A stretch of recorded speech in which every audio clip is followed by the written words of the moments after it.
Hi everyone, सभी का warm welcome है वाईटी और इंग्लिश शूटर पे। आज सुबह का फर्स्ट एडिटोरियल द हिंदू का पढ़ने वाले हैं। क्वेश्चनेबल अर्जेंसी इसका टाइटल है। ये आर्टिकल लिखा हुआ है बॉम्बे हाई कोर्ट और सुप्रीम कोर्ट के बीच की रस्साकशी पे। हाई कोर्ट ने कुछ लोगों को बाइज्जत बरी किया, लेकिन सुप्रीम कोर्ट ने उनको फिर से जेल में डाल दिया। तो पूरा मामला आपको समझाएगा। इंटरेस्टिंग आर्टिकल है। आज का क्विज आपको दिखा रहा हूँ। आर्टिकल पढ़ते पढ़ते ये कॉम्प्रीहेंशन के क्वेश्चंस आपको सॉल्व करने हैं। साथ ही जो ग्रामर और वोकैबुलरी डिस्कस करेंगे उस पे बेस्ड हैं लास्ट के ये 4 क्वेश्चंस। सबके सॉल्यूशंस क्लास के लास्ट में करवाऊंगा। एक ट्राई पहले आपको खुद से देनी है। शुरू करें क्लास को। चलिए आइए कुछ नया सीखते हैं।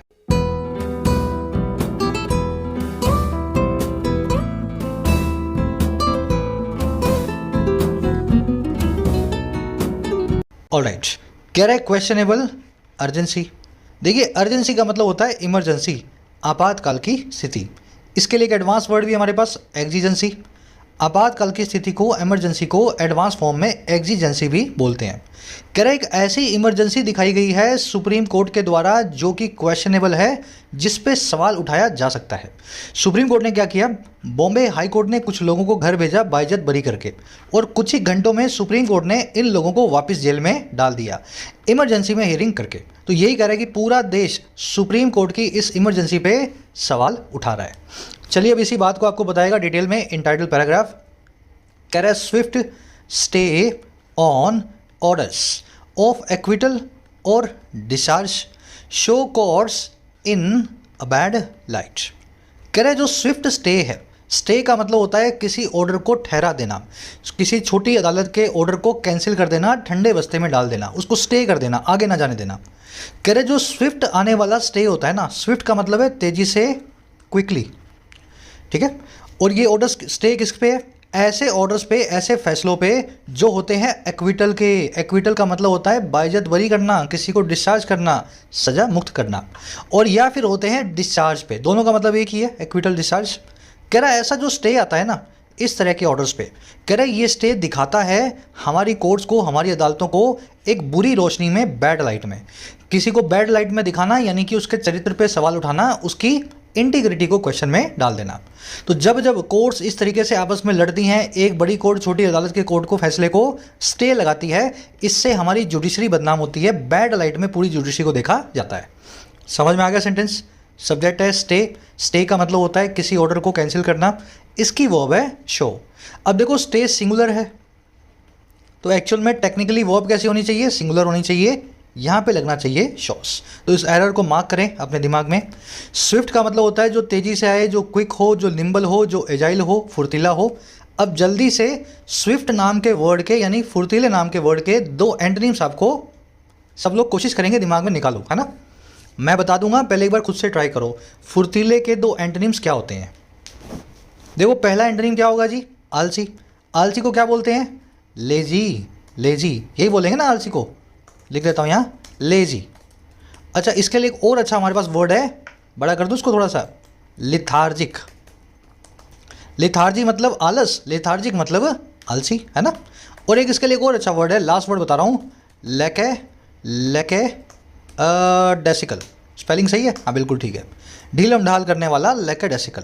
तो ये स्विफ्ट, क्विक, निम्बल, ये 2 तीनों फुर्तीले हैं, और ये तीनों कैसे हैं? आलसी, टट्टू हैं, लेजी, लेथार्जिक और लेके डेसिकल है। इस तरीके से सिनोनिम्स, एंटोनिम्स को दिमाग में बिठाने की कोशिश करना।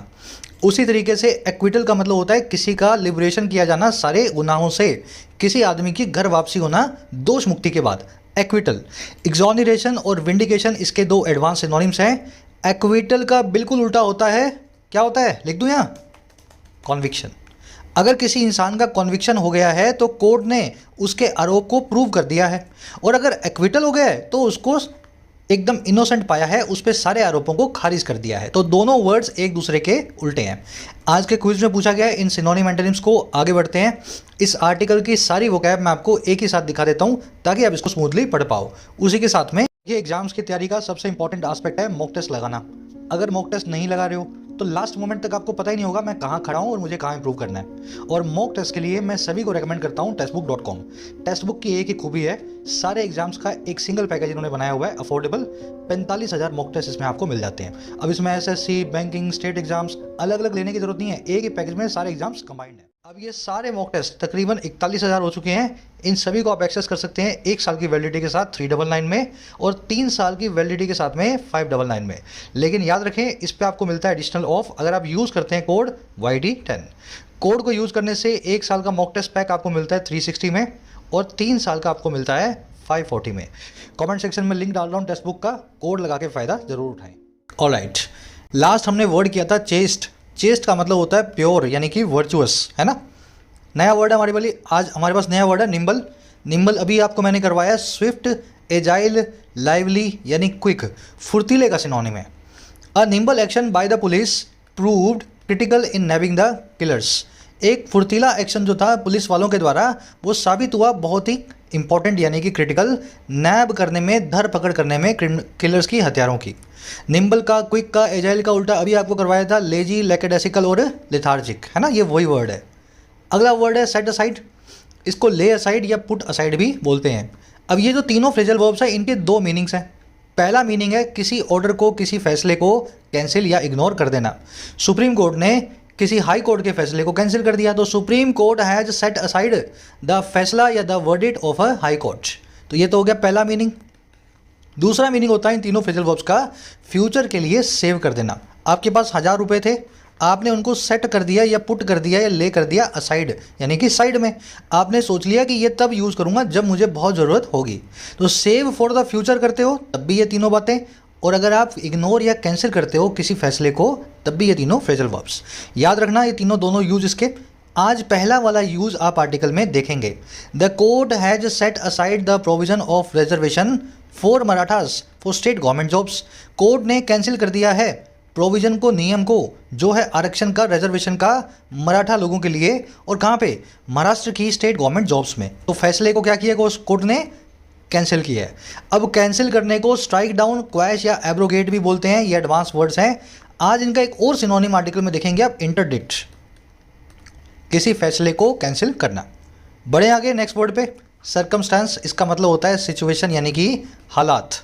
The island nation is going through extremely dangerous circumstances.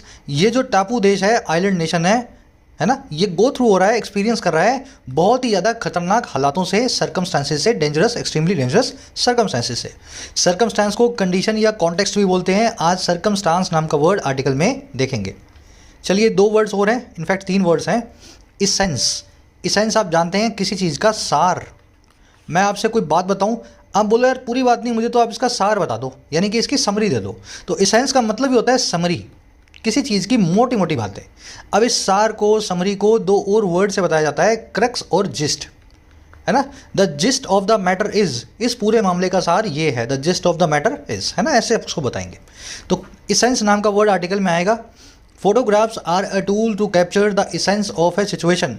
Photographs जो हैं वो टूल होते हैं, एक जरिया होते हैं कैप्चर करने का सार को, किसी भी सिचुएशन के, किसी भी सर्कमस्टेंस की एक फ़ोटो खींच लो तो उसका सारा सार आपके पास कैप्चर हो जाएगा उस फोटोग्राफ में। चलिए अगला वर्ड है इलेबोरेट। इलेबोरेट एक वर्ब भी है, एक एडजेक्टिव भी है। इलेबोरेट का मतलब होता है, देखो वर्ब फॉर्म में किसी चीज़ को डिटेल में बताना, और एडजेक्टिव फॉर्म में होता है डिटेल्ड कोई चीज़ जो खुद ही अपने आप में डिटेल्ड हो। देखो ये हुआ क्या है, एक्चुअल में इलेबोरेट एक वर्ब भी है और एक एडजेक्टिव भी है। तो कभी कभी एडजेक्टिव फॉर्म में देखोगे, कभी कभी वर्ब फॉर्म में देखोगे। मैं आपको यूज़ करके बता देता हूँ। Mister M.K. Gandhi has elaborated his life experiences. Mahatma Gandhi ने इलेबोरेट किया है, डिटेल में बताया है। अब इलेबोरेट यहाँ पे वर्ब है, तो इन्होंने डिटेल में बताया है अपने ज़िंदगी के अनुभवों को, लाइफ एक्सपीरियंसेस को। और किस में बताया भाई, इन हिज इलेबोरेट ऑटोबायोग्राफी, अपनी उस डिटेल्ड ऑटोबायोग्राफी में, अपनी आत्मकथा में, जो बड़ी इलेबोरेटेड डिटेल्ड है, जिसका नाम है called my experiments with truth, मेरे सत्य के साथ में प्रयोग। तो इस तरीके से इलेबोरेट तो यहाँ पे एडजेक्टिव है और यहाँ पे इलेबोरेट एक वर्ब है। एक ही वर्ड दोनों तरीके से यूज़ होता है। आज आप इसकी एडजेक्टिव नहीं एडवर्ब फॉर्म देखेंगे। इलेबोरेटली किसी चीज़ को डिटेल में बताया जाए तो इलेबोरेटली उसको बताया जाता है। चलिए लास्ट वर्ड है विशिएट। बहुत बार हो चुका है वर्ड, सबके दिमाग में बैठ गया होगा। विशिएट का मतलब होता है करप्ट करना, या तो किसी चीज़ को फिजिकली करप्ट करना या किसी चीज़ को मॉरली करप्ट करना। The capitalism is very often accuse of vitiating the social fabric of a nation. पूंजीवाद अक्सर अक्यूज होता है, इस पर आरोप लगता है करप्ट करने का सोशल फैब्रिक को, सामाजिक ढांचे को किसी भी देश के। ठीक है ना, सोशल फैब्रिक मतलब सामाजिक ढांचा।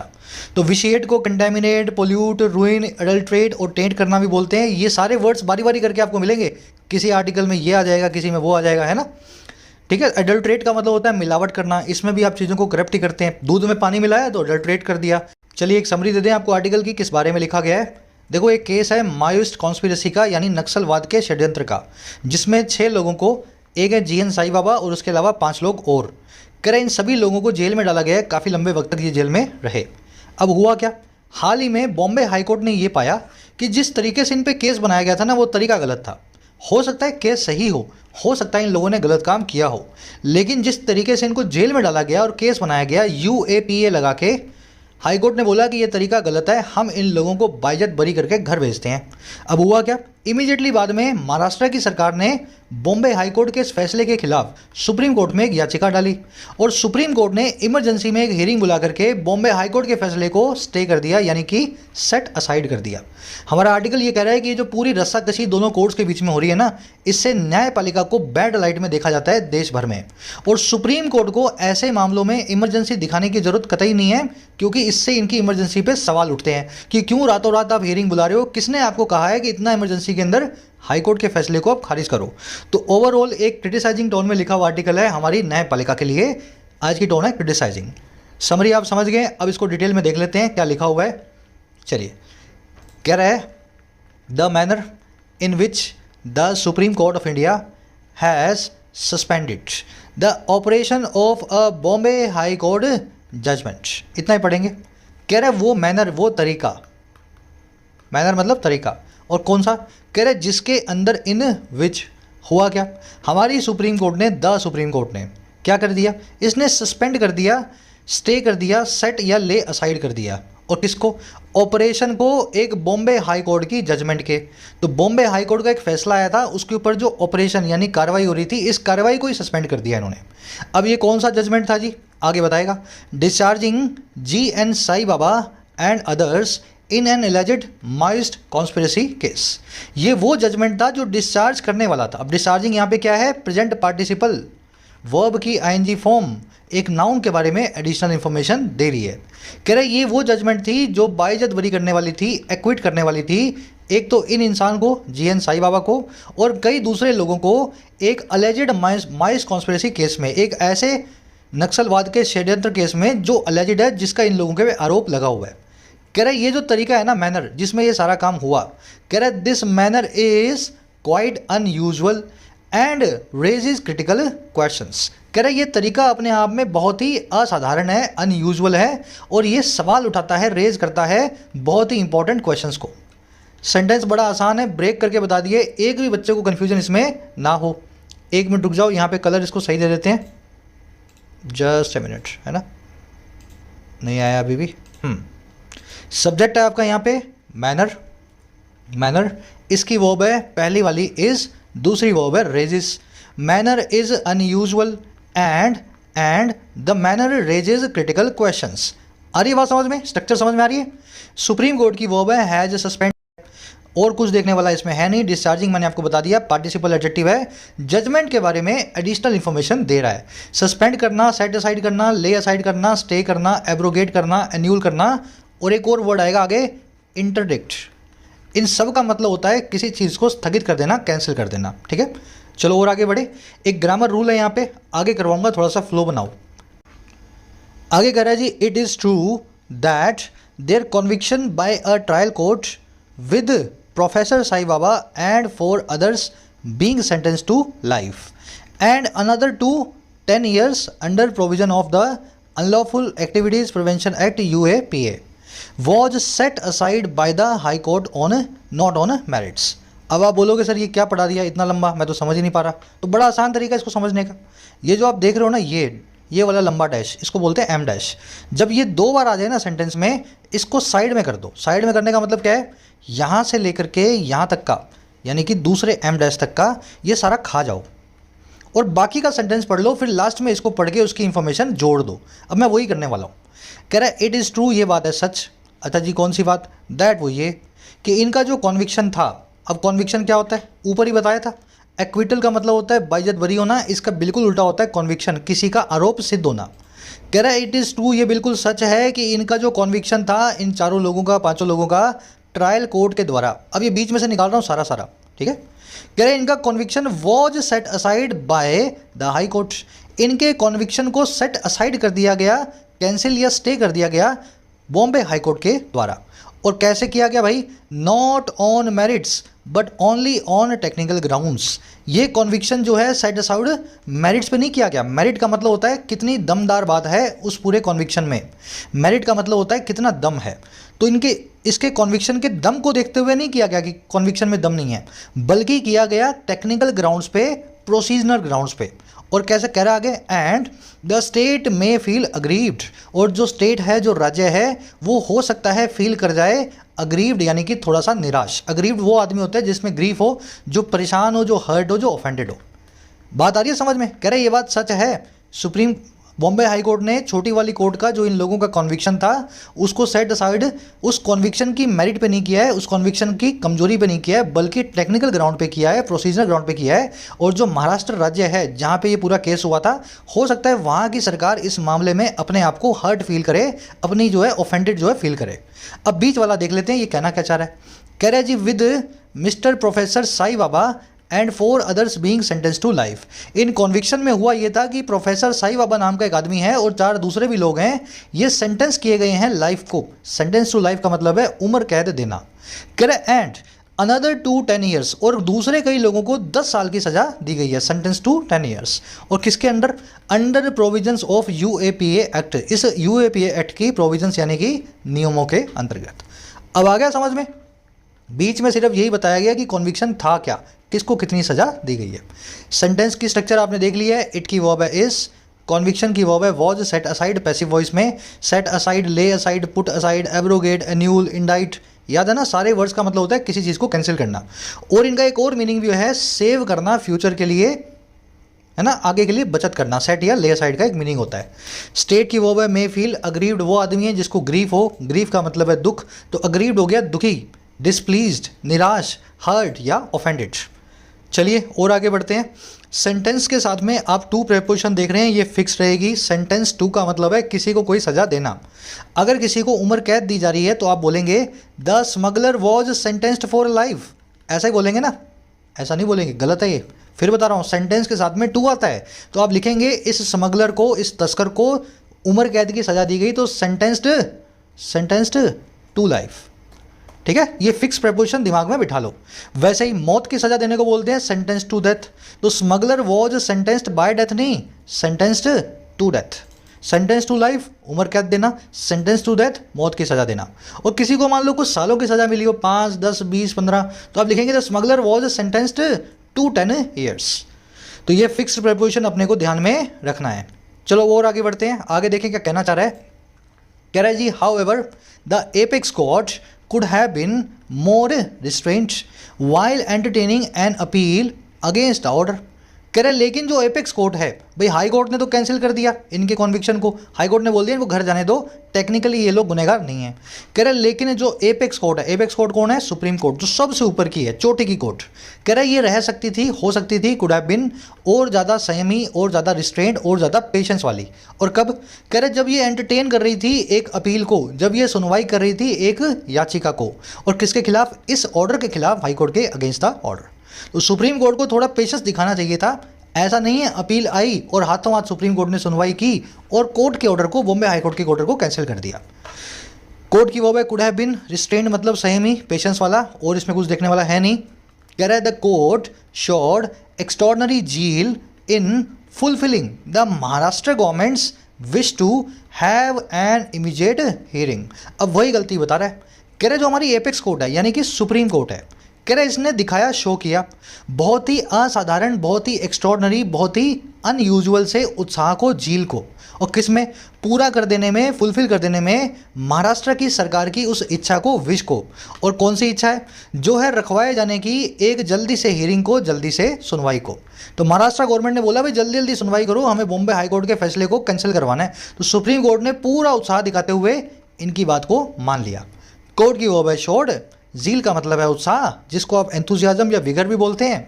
एक्स्ट्रॉर्डनरी हर वो चीज़ है जो ऑर्डिनरी से एक्स्ट्रा है, जो साधारण से कुछ ज़्यादा है, जो मोर देन नॉर्मल हो, एक्सेसिव हो, एबनॉर्मल हो, अनयूजुअल हो, स्पेशल हो, वही एक्स्ट्रॉर्डनरी होता है। सिंपल सा ही वर्ड है नहीं? चलो फिर हुआ क्या इनकी हियरिंग सुनते हुए? कह रहा है स्पेशल बेंच, एक सेकेंड है ना, कह रहा है जी a special bench of justices M R Shah and Bela Trivedi was formed. तो एक स्पेशल बेंच को बनाया गया, संवैधानिक पीठ को बनाया गया है ना। बेंच का मतलब है ग्रुप ऑफ जजेस, और किसकी? ये थी इन दोनों जस्टिसेस की जिनके नाम आपको दिए गए हैं। कह रहा है इसको फॉर्म किया गया, बनाया गया, और क्यों? To hear the appeal on a Saturday, एक सैटरडे वाले दिन, छुट्टी वाले दिन इस पूरे मामले की सुनवाई करने के लिए। बेंच की वर्ब है was formed in passive voice, was plus में वर्ब की थर्ड फॉर्म, जानते हैं ना अब इसको। चलो आगे क्या हुआ? कह रहे कंसीडर द सर्कमस्टेंसेज, कंसीडर करो पूरे हालात को। सर्कमस्टेंस आप जानते हैं ना, सिचुएशन, कॉन्टेक्स्ट, कंडीशन। कह रहा है अगर आप कंसीडर करो, अगर आप ध्यान से समझो पूरे हालात को, तो आगे हालात बताएगा। The accused have spent years in prison, in accused लोगों ने कई साल जेलों में बिता दिए हैं। और हुआ कैसे ये सारा काम? Professor Sai Baba is a disabled, ये जो बंदा है ये वैसे भी डिसेबल्ड है, साई बाबा साहब ये भी अपाइज हैं। कह रहे and soon after their discharge they were required to file a bond. और कह रहे एकदम डिस्चार्ज के बिल्कुल बाद में, अभी डिस्चार्ज होने बाकी थे हाई कोर्ट के ऑर्डर पे, कह रहे बाइज्जत बरी होने के एकदम बिल्कुल बाद में, सून आफ्टर, इन लोगों से ये रिक्वायरमेंट थी, इन लोगों से ये कहा गया था कि ये फाइल करेंगे, सबमिट करेंगे एक बॉन्ड को, एक गारंटी को। और किसमें? अंडर अ प्रोसीजर, एक प्रोसीजर के अंतर्गत। और कौन सा procedure? That requires even those acquitted to be available, ये वो प्रोसीजर है जो जरूरी बनाता है, रिक्वायर करता है, यहाँ तक कि उन लोगों को भी, दोस्त जो बाइज्जत बरी होते हैं, एक्विटेड होते हैं, और क्या जरूरी बनाता है कि ये अवेलेबल हो जाएं, ये उपलब्ध हो जाएं। और कब? For further proceedings in case, कह रहे फर्दर प्रोसीडिंग्स के लिए, आगे की कार्रवाई के लिए। और कैसे? In case there is an appeal, अगर एक अपील इनके सामने होती है इनके एक्विटल के खिलाफ। आ रही है बात समझ में? तो ये लोग तो वैसे भी सालों जेल में बिता चुके थे, अब घर जा रहे थे, इन पे केस भी प्रूव नहीं हो रहा था। इनमें से एक बंदा जो है ये वैसे भी अपाइज था, और इनसे बॉन्ड भी भरवाया जा रहा था कि आपको छोड़ तो रहे हैं, लेकिन अगर आपके खिलाफ अपील हुई तो फौरन कोर्ट में हाजिर हो जाना। और ये लोग इस बॉन्ड को भरने भी वाले थे। कह रहा है इस पूरे मामले को समझो, फिर देखो सुप्रीम कोर्ट की ये जल्दबाजी कितनी जायज़ है। सेंटेंस को समझ चुके हैं। कंसीडर यहाँ पे वर्ब है, इसका सब्जेक्ट दिया नहीं गया है क्योंकि ये है एक इम्पेरेटिव सेंटेंस जिसमें आपसे एक ऑर्डर, एक अपील या रिक्वेस्ट की जाए। मैं आपसे बोलूँ वर्क हार्ड, मेहनत करो, तो यहाँ पे वर्क सब्जेक्ट है, और इसी वर्क जो है वर्ब है, और इसी से सेंटेंस शुरू हो रहा है। तो जब भी वर्ब से सेंटेंस शुरू हो जाए बेस फॉर्म से, तो यू जो है ना, यू अपने आप ही सब्जेक्ट बन जाता है। वर्क हार्ड बोल रहा हूँ तो आप ही को बोल रहा हूँ, आपके पड़ोसी को नहीं बोल रहा हूँ, तो यू अपने आप अंडरस्टूड है ना। तो ये इंपेरेटिव सेंटेंस है, यहाँ भी यू सब्जेक्ट है, हिडन है, इसकी वर्ब है consider. You consider the circumstances. Accused की वर्ब है हैव स्पेंट। द अक्यूज यहाँ पे सभी अक्यूज लोगों की बात कर रहा है, कॉमन प्लूरल नाउन है। साई बाबा की वर्ब है इज, डिसेबल्ड मतलब क्रिपल्ड यानी कि अपाइज। दे की वर्ब है वर रिक्वायर्ड पैसिव वॉइस में। दैट की वर्ब है रिक्वायर्स, दैट आया प्रोसीजर के लिए, वो प्रोसीजर जो रिक्वायर करता है। प्रोसीडिंग का मतलब होता है कार्रवाई, है ना, प्रोसीडिंग मतलब कार्रवाई।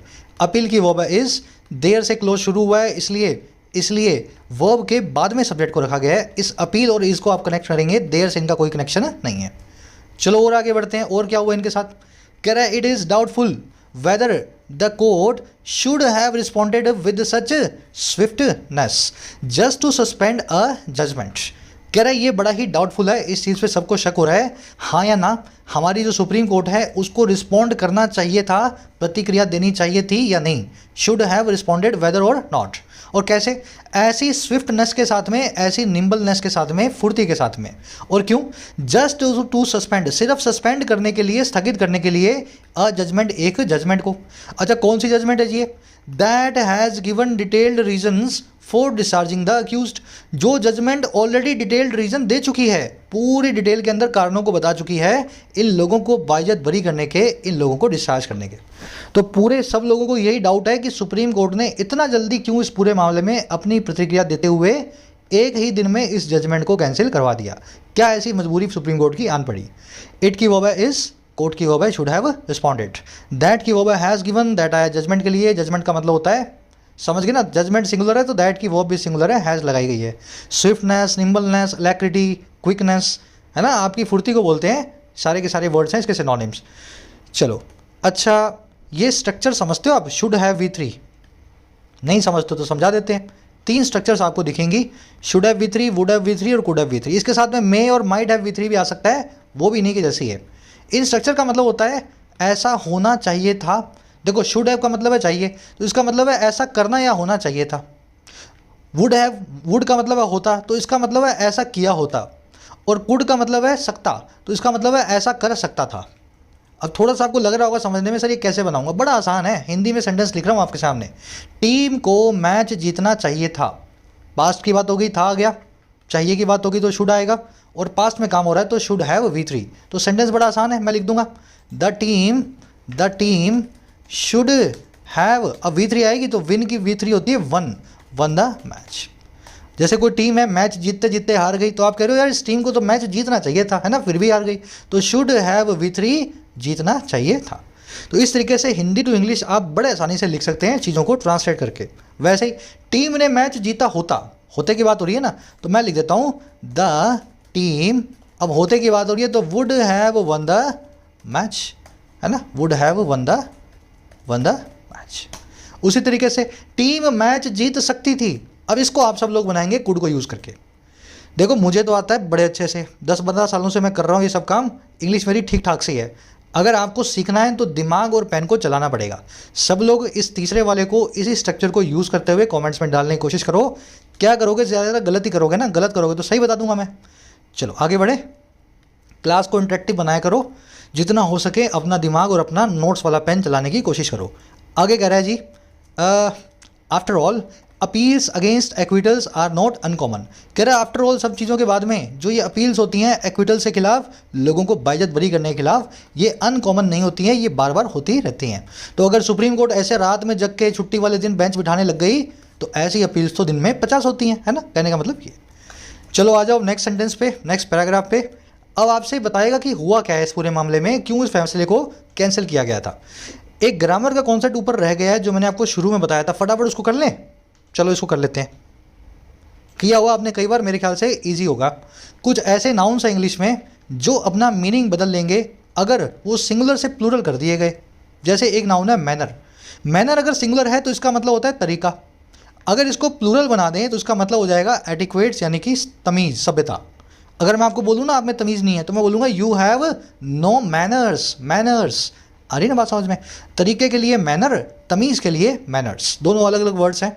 वाटर का मतलब है पानी, वाटर्स का मतलब है समुद्री सीमा, इंटरनेशनल बॉर्डरिंग। अगर आपको एक पाकिस्तान की, इंडिया को पाकिस्तान की पनडुब्बी मिली है भारत की समुद्री सीमा में, तो हम बोलेंगे इंडिया हैज़ स्पॉटेड अ पाक पनडुब्बी या पाक submarine in Indian waters, in Indian international bordering. तो ऐस लगने से इस पानी नाम के वर्ड का पूरा मीनिंग बदल गया। आयरन का मतलब है लोहा, आयरन्स का मतलब है चेन्स, यानी कि जंजीरें। ब्लाइंड का मतलब है जो विजुअली इंपेयर्ड हो, जो इंसान ना देख सकता हो। ब्लाइंड्स का मतलब होता है पर्दा, समझ गए ना, कर्टेंस, पर्दा। स्पेक्टेकल का मतलब होता है नज़ारा, देखने लायक कोई चीज़। स्पेक्टेकल्स का मतलब होता है आपका चश्मा। वुड का मतलब है लकड़ी, यानी कि एक मटीरियल। वुड्स का मतलब है जंगल, यानी कि खतरा। देख लो ऐसा लगते ही वुड से वुड्स बन गया, जंगल बन गया लकड़ी से। प्रीमाइस का मतलब होता है आधार, यानी कि बेसिस। प्रीमाइसिस का मतलब होता है बाउंड्री, किसी चीज़ की पेरीफ्री, है ना, चार दीवारी को बोलते हैं प्रीमाइसिस। अब कुछ एग्जांपल दिखा रहा हूँ, क्वेश्चन कैसे आपको एग्जाम में फेस करने हैं इसी कॉन्सेप्ट पे। A fire has spreaded in the wood of Amazon. एक आग जो है जंगल की वो फैल चुकी है अमेजॉन के जंगलों में, है ना, एक आग जो है फैल चुकी है, स्प्रेड हो चुकी है अमेजॉन नाम के जंगलों में। वुड का मतलब तो लकड़ी होता है, अमेजोन की लकड़ी में थोड़ा ना फैली है, अमेजोन के जंगलों में फैली है, तो वुड से काम नहीं चलेगा। यहाँ सर आपको लिखना पड़ेगा वुड्स। बात आ गई समझ में। वैसे ही smoking is banned in the premise of all government offices. Smoking banned है चार दीवारी में, पेरीफ्री में सभी सरकारी दफ्तरों के। अब मुझे बताओ प्रीमाइस का मतलब चार दीवारी होता है क्या?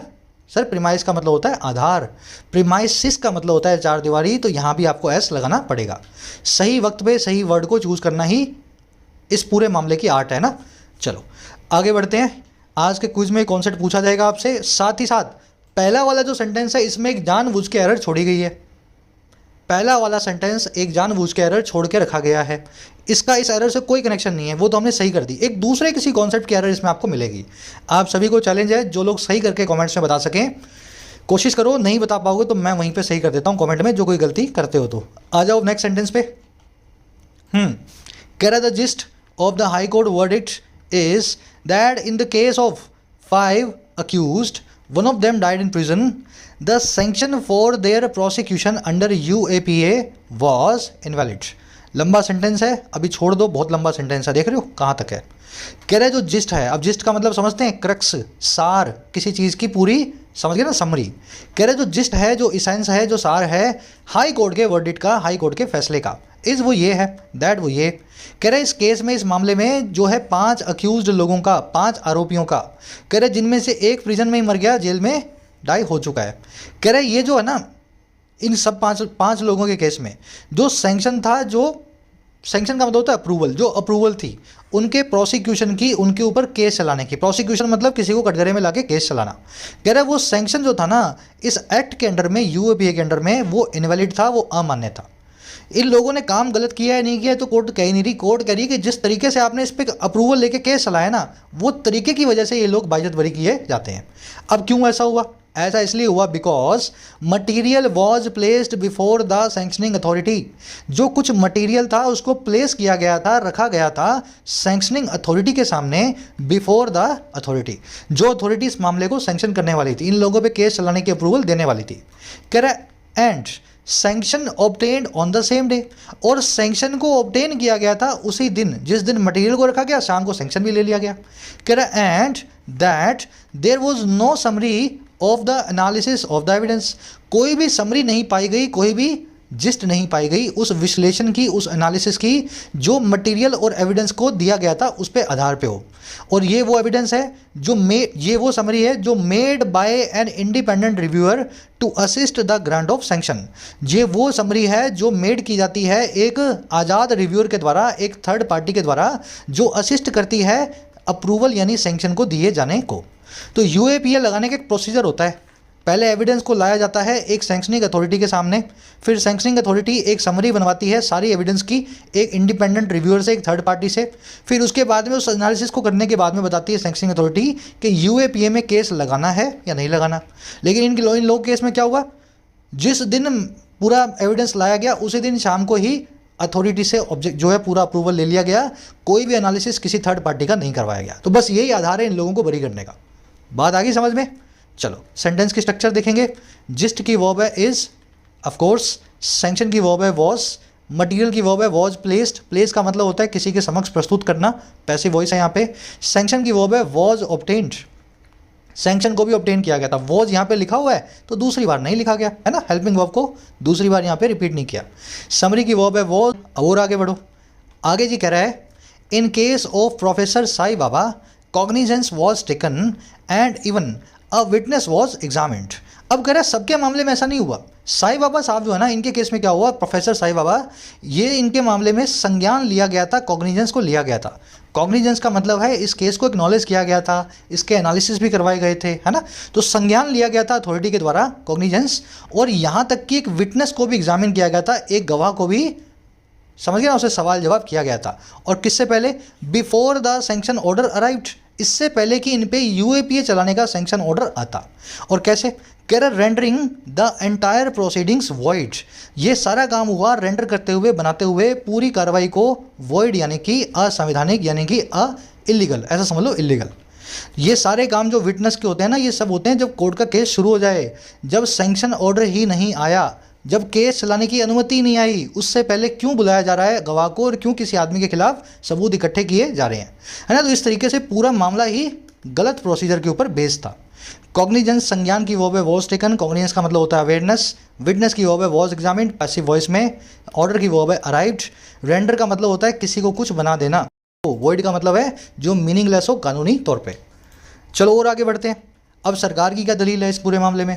कह रहे the government may have an आर्ग्यूबल case, कह रहे सरकार के पास भी एक आर्ग्यूबल केस है, सरकार के पास भी एक अच्छी दलील है। और कैसे, कह रहे going by section 465 of the CRPC that any error omission और irregularity in the matter of sanction would not vitiate the trial. कह रहा अगर इसके हिसाब से चलें, गोइंग बाय करें, गोइंग बाय का मतलब होता है कंसीडरिंग या गिवन दैट। कह रहा अगर इस चीज़ के हिसाब से चलें, इस चीज़ को कंसीडर करें, और वो चीज़ है सेक्शन 465 हमारे क्रिमिनल प्रोसीजर कोड का CRPC का। कोई भी एरर, कोई भी गलती, कोई भी ओमिशन, ओमिशन का मतलब होता है मिसिंग, कोई चीज़ आप मिस कर देते हैं, या कोई भी इरेगुलरिटी जो है किसी भी मैटर में जो है सैंक्शन का अप्रूवल देने का, वो विशिएट नहीं करेगा, करप्ट नहीं करेगा, ख़राब नहीं बनाएगा पूरे ट्रायल को, पूरे मामले को।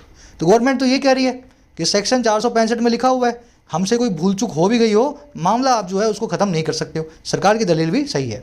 कह रहा है कैसे, unless there has been a failure of justice as a result, अगर ऐसा ना हुआ हो, और क्या ना हुआ हो कि एक फेलियर ना हुआ हो, एक नाकामयाबी ना हुई हो जो है जस्टिस देने में, न्याय देने में इस पूरे मामले के रिजल्ट के तौर पे। कह रहा है and that it is a curable defect, और जो डिफेक्ट है वो अपने आप में क्यूरेबल हो, उसको सही किया जा सकता हो। तो सरकार की यही दलील है कि गलती हमसे हो गई है, हमने थोड़ी जल्दबाजी कर दी थी इन लोगों को जेल में डाल के केस चलाने की, लेकिन हम तो 465 नंबर CRPC को देख रहे हैं, इसमें लिखा हुआ है हमारी सब भूल चूक माफ़ है। अगर इस मामले में किसी से जस्टिस ना छीने और जो भी भूल चूक है वो डिफेक्ट है, अगर वो क्यूरेबल हो, वो सही किया जाने लायक हो, तो इस मामले में इस भूल चूक को सही करो और इन लोगों को जेल में सड़ने दो। समझ में आई बात। सरकार की वर्ब है may have, error omission irregularity की वर्ब है वुड नॉट विशिएट, विशिएट का मतलब होता है करप्ट करना, कंटेमिनेट करना, जानते हैं इस वर्ड को आप। फेलियर की वर्ब है हैज़ बीन, इट की वर्ब है इज। अनलेस, अनटिल और लेस्ट तीनों के बाद में नॉट वाला क्लोज कभी नहीं आता है। आज इस कॉन्सेप्ट को मैं ऐड नहीं कर रहा हूँ, आप जानते हैं ऑलरेडी। अनलेस, अनटिल और लेस्ट के बाद में कभी भी नोट को ना लगाया जाए, है ना। इसके अंदर अनलेस में नोट आ चुका है। अनलेस का मतलब है अगर ऐसा ना हो, क्यूरेबल मतलब जिसको क्योर किया जा सके, जिसका कोई सोल्यूशन लाया जा सके। चलो अब इसके सामने कोर्ट की क्या दलील है। कह रहा है जी however these issues have been elaborately dealt with by the high court। कह रहे लेकिन जो ये इश्यूज हैं इनको भी बड़ा डिटेल में डील विद किया जा चुका है, पैसिव वॉइस लगा करके बड़ा डिटेल में इनसे निपटा जा चुका है हाई कोर्ट के द्वारा। हाई कोर्ट के पास और भी तगड़ा जवाब है इस पूरी दलील के सामने। अब क्या दलील है हाई कोर्ट के पास। कह रहा है the bench has concluded that when dealing with special laws such as UAPA, every safeguard provided by the legislature, however small, must be jealously protected। कह रहे बेंच ने ये कंक्लूड कर दिया कि जब डील विद करते हैं, जब निपटते हैं खास कानूनों से, बड़े ही स्ट्रिक्ट लॉज से, जैसे कि UAPA नाम का ये लॉ है, ऐसे मामलों में हर सेफ गार्ड, हर सेफ्टी का मेजर जो प्रोवाइड किया गया है लेजिस्लेचर के द्वारा, हमारे संविधान के द्वारा या हमारी व्यवस्थापिका के द्वारा, उसको चाहे वो कितना भी स्मॉल हो, हाउएवर स्मॉल हो, उसको जेलसली प्रोटेक्ट किया जाना चाहिए। उसको बड़ी गर्म जोशी के साथ में, जोश विगर या झील के साथ में उसकी हिफाजत होनी चाहिए। तो बेंच ने भी ये बोला, जो आप ये पूरा बता रहे हो 465 का मामला, ये किसी और लॉ पे लगेगा, UAPA पे नहीं लगेगा। UAPA के मामले में तो एक एक चीज़ बिल्कुल सही होनी चाहिए। आगे बात समझ में, बेंच की दलील ये है। बेंच की वर्ब है हैज़ कंक्लूडेड, सेफ गार्ड की वर्ब है must be protected, passive voice में मस्ट प्लस में बी प्लस में वर्ब की थर्ड फॉर्म, जिलसली मतलब विद विगर, विद झील, बहुत ही उत्साह के साथ में, और कुछ देखने वाला इसमें नहीं है, है ना। अब देखो, अब ये पूरे मामला जो बना है वो बना है 1976 की एक जजमेंट पे। कह रहे a 1976 judgment does give the supreme court the power to suspend an acquittal order. कह रहे 76 का एक जजमेंट था, वो देता है सुप्रीम कोर्ट को वो ताकत जो है सस्पेंड कर देने की, कैंसिल या सेट असाइड कर देने की किसी भी आदमी के रिहाई के ऑर्डर को। कोमा लगा कह रहे but as a matter of principle the benefit of acquittal और discharge must not be interdicted. कह रहा है लेकिन एक मैटर ऑफ प्रिंसिपल के तौर पे, एक प्रिंसिपल का मतलब होता है आपके नियम कानून, है ना, आपके जो मूल्य है, और मैटर का मतलब होता है मामला। कह रहे लेकिन अगर मूल्यों का मामला समझें, अगर आप अपने प्रिंसिपल्स के हिसाब से चलें तो जो बेनिफिट है, जो फ़ायदा है एक इक्विटल का, डिस्चार्ज का, किसी भी आदमी की रिहाई का, ऐसे बेनिफिट को इंटरडाइट नहीं किया जा सकता, इसको कैंसिल नहीं किया जा सकता। Interdict, set aside, lay aside, ये वर्ड करवाया था ना, ऐसे बेनिफिट को आप उससे नहीं छीन सकते हो। और किसके द्वारा? एक एपेलेट कोर्ट के द्वारा, एक ऐसी कोर्ट के द्वारा जिसके पास सुनवाई की ताकत है निचली कोर्टों के फैसलों की, एपेलेट कोर्ट। और कैसे? विदाउट अ फुल हियरिंग, बिना एक फुल हियरिंग के। तो कोर्ट के पास पावर है, सुप्रीम कोर्ट के पास, इस जजमेंट के हिसाब से, लेकिन ये मिसयूज कोर्ट को नहीं करना चाहिए। जब तक पूरी तरीके से हियरिंग ना हो जाए डिटेल में, तब तक इन लोगों का एक्विटल ऑर्डर, डिस्चार्ज जो है इंटरडाइट नहीं किया जा सकता, इसको कैंसिल नहीं किया जा सकता। जजमेंट की वर्ब है डज गिव, बेनिफिट की वर्ब है must not be interdicted, passive voice है मस्ट प्लस में बी प्लस में वर्ब की थर्ड फॉर्म। एपेलेट वो कोर्ट होती है या वो अथॉरिटी होती है जिसके पास निचली अथॉरिटी की सुनवाई करने की ताकत है ना, जो निचली अथॉरिटी के द्वारा किए गए ऑर्डर्स के ऊपर भी अपना फैसला दे सकती है, एपेलेट। चलिए यही रैपअप करेंगे सेशन को। मुझे नहीं पता आपको कितना इंटरेस्टिंग लगा, लेकिन कोशिश मेरी ये थी पूरा कहानी की तरह आपके सामने रखूँ, आपके पास सारे फैक्ट्स हों, है ना। अगर पूरा समझ में आया होगा तो इंटरेस्टिंग भी लगा होगा, विदाउट डाउट। अब आ जाओ अपने क्विज़ पे। सभी क्वेश्चंस को अपने को फटाफट से सॉल्व करना है। पहले में पूछा गया आपसे वो प्रीमाइस या आधार बताओ जो है हाई कोर्ट के ऑर्डर का, जिसमें अक्विट किया गया है इन सारे एक्यूज को। इस केस में हाई कोर्ट ने इन लोगों की घर वापसी क्यों करवाई, इनको क्यों इन्होंने हाई कोर्ट ने छोड़ा। अब आप खुद ही बताओगे इसको देख के। इनके खिलाफ कोई सॉलिड एविडेंस नहीं थी, ये जेल में काफ़ी लंबे वक्त तक सड़ चुके थे, या इनके जो है सैंक्शन नहीं था, वो जो भी सैंक्शन था वो इनवैलिड था यूएपीए के अंडर, या फिर जो सैंक्शन था वो इनवैलिड था प्रोसिक्यूशन अंडर सीआरपीसी के अंदर। तो ये आर्टिकल आपको पढ़ा है अच्छे से, एक बार फिर से निकाल लो जहाँ पे लिखा हुआ है पूरा मामला। सही क्वेश्चन को, सही आंसर को आपको यहाँ पे चूज़ करना है। मैं बता दूंगा तो मतलब नहीं है, पहले खुद से ट्राई करो। फर्स्ट कमेंट में मैंने आंसर डाल रखा है, वहाँ से जाके चेक करो। इसी वीडियो के नीचे फर्स्ट कमेंट में जाओ, आंसर आपको मिलेगा। सेकंड क्वेश्चन में आपसे पूछा है दो अदालतों के ऑर्डर्स आए हैं, तो सही क्रम में उन ऑर्डर्स को बताओ। भाई पहला ऑर्डर आया है मद्रास हाई कोर्ट का, फिर दूसरा आया सुप्रीम कोर्ट का, या पहला आया सुप्रीम कोर्ट का दूसरा मद्रास का, पहला बॉम्बे का दूसरा सुप्रीम कोर्ट का, या पहला सुप्रीम कोर्ट का दूसरा बॉम्बे का। तो सही ऑर्डर में पहले जो आया हो बाद में जो आया हो, इस तरीके से आपको सही ऑर्डर को चूज़ करना है। बड़ा ही आसान सा क्वेश्चन है मेरे ख्याल से। थर्ड में आपसे पूछा है सही स्ट्रक्चर को यूज़ करके आपको इस पूरे सेंटेंस को इंग्लिश में ट्रांसलेट करना है। अब देखो चाहिए था की बात हो रही है, तो स्ट्रक्चर आपको पता है शुड हैव प्लस में V3, याद है ना। तो शुड हैव V3 यूज़ करते हुए सरकार ने नए कानून जनता से अच्छे से बातचीत करके ही बात बनाने चाहिए थे। इंग्लिश में लिखो, स्ट्रक्चर को यूज़ करो, पहले खुद से कोशिश करो, फिर मैं कमेंट्स में मेरा वाला ट्रांसलेशन डाल रहा हूँ। चौथे और पांचवें में दो एरर्स मिलेंगी। एरर्स को मैं आपको हिंट दे रहा हूँ। पहली एरर मिलेगी आपको कहीं पे इस प्रेपोजिशन के आसपास, और दूसरी एरर मिलेगी आपको इस नाउन के आसपास। खुद से कोशिश करो, है ना। छवें में आपसे पूछा है एक्विटल का एंटोनिम क्या होता है। अच्छे से ये वर्ड करवाया था आपको। बाइज्जत बरी करने का उल्टा क्या होता है? एग्जामिनेशन होता है, एक्यूजिशन होता है, या कॉन्विक्शन होता है। सही वर्ड को चूज़ करना है। छवें क्वेश्चन के आंसर इसी वीडियो के नीचे फर्स्ट कमेंट में जाके चेक कर लो। आउट ऑफ 6 कितने मार्क्स मिले। कोर्सेज अवेलेबल हैं ऐप पे, जाके फ़ायदा ले सकते हो। टाइम रहते ही कोर्सेज का फ़ायदा लेना है। ऐसा ना हो लास्ट मोमेंट पे आकर के आप मैसेज करें सर 15 दिन रह गए, 1 महीना रह गया। अभी जब वक्त है पढ़ने का तो पढ़ाई पे पूरा ध्यान दो। कंटेंट सारा अवेलेबल है एप्लीकेशन पे, राइटिंग का, एसएससी का और बैंकिंग का। ऐप को जाओ, कमेंट सेक्शन से डाउनलोड करो, फर्स्ट कमेंट से लिंक रखा है। कोई भी क्वेरी हो, ये नंबर है व्हाट्सअप का, टीम से आप मैसेज करके बात कर सकते हैं व्हाट्सअप पे।